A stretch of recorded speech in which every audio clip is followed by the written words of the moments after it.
Salut à tous et bienvenue en ce jour sur le web radio intercontinental. Je suis Patrick Info News. L'actualité au cœur du monde et à travers l'Afrique, l'Europe et l'Asie et l'Amérique. Alors vous êtes bel et bien connecté sur la meilleure plateforme en termes de web radio intercontinental et l'information structurée en termes de base de données.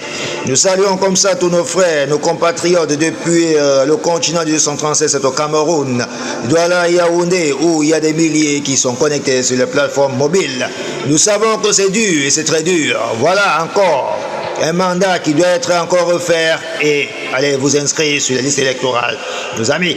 Et nous saluons nos frères depuis la Côte d'Ivoire où nous savons que l'élection présidentielle marche à grands pas pour octobre. Voilà les deux pays francophones où barre le plein pour l'élection présidentielle. L'actualité qui bat son plein du côté du Cameroun au continent dans la partie du sud du Cameroun, à Ebolova, recrutement du BIR qui est lancé et voilà des jeunes qui iront batailler afin d'être recrutés dans l'armée camerounaise.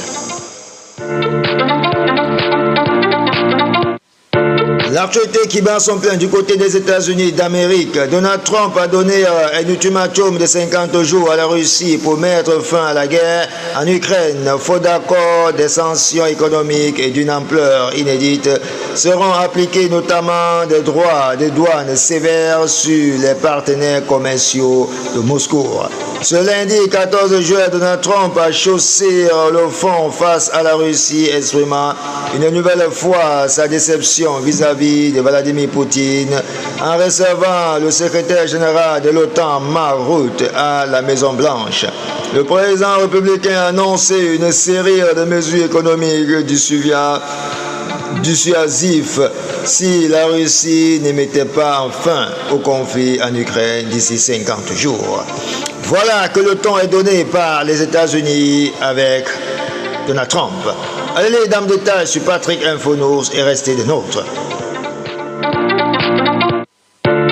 L'actualité qui bat son plein du côté de l'Afrique centrale, c'est en République centrafricaine.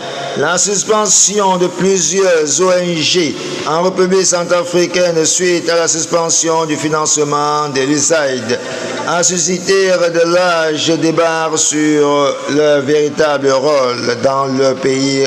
Martin Ziguele, l'homme politique connu pour ses prises de position controversées, a qualifié cette décision de préjudiciable à la République centrafricaine et n'a une affirmation selon lui